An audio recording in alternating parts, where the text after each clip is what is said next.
भोपाल में आयोजित मुख्यमंत्री मोहन यादव की अध्यक्षता में हुई कैबिनेट बैठक में राज्य सरकार ने विकास, कृषि, श्रमिक कल्याण और अंतर्राष्ट्रीय पहचान से जुड़े कई महत्वपूर्ण प्रस्तावों को मंजूरी दी है। इस बैठक में प्रदेश के चैतन्य कश्यप ने मीडिया को जानकारी देते हुए बताया कि सरकार का फोकस केवल योजनाओं की घोषणा तक सीमित नहीं है, बल्कि उनके प्रभावी क्रियान्वयन के जरिए आम जनता को सीधा लाभ पहुंचाना है। उन्होंने कहा कि प्रदेश सरकार लगातार ऐसे निर्णय ले रही है जो न केवल आर्थिक विकास को गति दें, बल्कि रोजगार के नए अवसर भी पैदा करें और मध्य प्रदेश को राष्ट्रीय ही नहीं बल्कि अंतर्राष्ट्रीय स्तर पर भी एक मजबूत पहचान दिलाएं। क्या आपको बोरवेल करवाना है लेकिन लोकल और सस्ते पाइप्स लगाकर हो गए हैं परेशान? तो अब आपके शहर में आया है न्यूट्रॉन 40 kg बोरवेल पाइप। दमदार क्वालिटी के साथ 10 साल की गारंटी, ज्यादा मजबूती और लंबी उम्र का वादा। तो अगली बार बोरवेल करवाएं, केसिंग पाइप सिर्फ न्यूट्रॉन 40 kg ही लगवाएं। कैबिनेट बैठक में विभिन्न विभागों से जुड़े प्रस्तावों पर गहन चर्चा के बाद उन्हें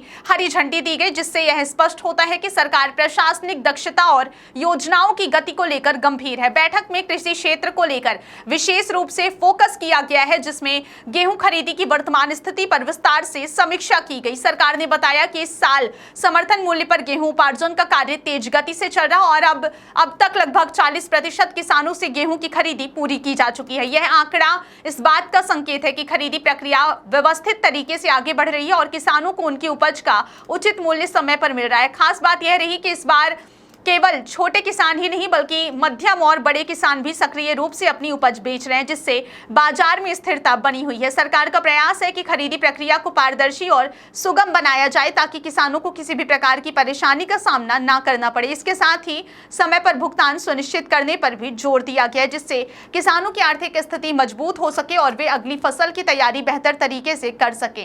कैबिनेट बैठक में सांस्कृतिक और वैज्ञानिक विरासत को बढ़ावा देने के प्रयासों पर भी चर्चा हुई। इसी क्रम में वैदिक गणना पद्धति पर आधारित एक विशेष घड़ी का उल्लेख किया गया, जिसे प्रधानमंत्री नरेंद्र मोदी को भेंट किया गया था और जिसे काशी विश्वनाथ मंदिर में स्थापित किया गया है। यह घड़ी भारतीय ज्ञान परंपरा और प्राचीन वैज्ञानिक दृष्टिकोण को आधुनिक समय में पुनर्स्थापित करने का प्रतीक मानी जा रही है। इस पहल के माध्यम से न केवल देश की सांस्कृतिक विरासत को सम्मान मिला है, बल्कि यह भी संदेश दिया गया है कि भारत की प्राचीन विद्या आज भी प्रासंगिक और उपयोगी है।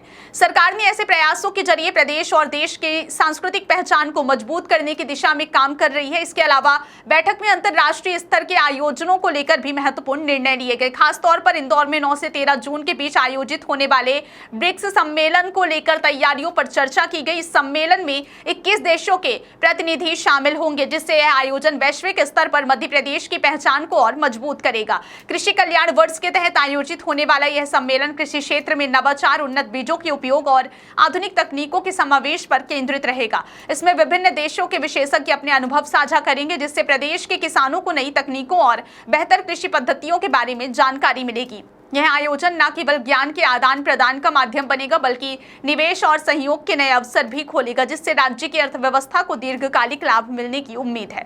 श्रमिकों के हितों को ध्यान में रखते हुए सरकार ने श्रम स्टार रेटिंग नामक एक नई पहल को भी मंजूरी दी है। इस योजना का उद्देश्य श्रमिकों के कार्य वातावरण, सुविधाओं और उनके अधिकारों का समुचित मूल्यांकन करना है। इसके तहत विभिन्न संस्थानों और उद्योगों को श्रमिकों के प्रति उनके व्यवहार और सुविधाओं के आधार पर रेटिंग दी जाएगी, जिससे श्रमिकों को बेहतर स्थल मिल सके और उनके जीवन स्तर में सुधार हो। यह पहल श्रमिकों के कल्याण की दिशा में एक अभिनव कदम मानी जा रही है, जो न केवल उनके अधिकारों की रक्षा करेगी बल्कि उद्योगों को भी बेहतर बनाने में उद्योगों को भी बेहतर मानकों का पालन करने के लिए प्रेरित करेगी। कुल मिलाकर भोपाल में हुई इस कैबिनेट बैठक में लिए गए फैसले यह दर्शाते हैं कि मध्य प्रदेश सरकार बहुआयामी विकास पर ध्यान केंद्रित कर रही है। कृषि, श्रमिक कल्याण, सांस्कृतिक विरासत और अंतर्राष्ट्रीय सहयोग जैसे विभिन्न क्षेत्रों में संतुलित विकास की दिशा में उठाए गए ये कदम प्रदेश को नई ऊंचाइयों तक ले जाने में सहायक साबित हो सकते हैं। सरकार की यह रणनीति न केवल वर्तमान जरूरतों को पूरा करती है, बल्कि भविष्य की संभावनाओं को भी ध्यान में रखती है, और जिससे मध्य प्रदेश एक मजबूत और समृद्ध राज्य के रूप में उभर सके।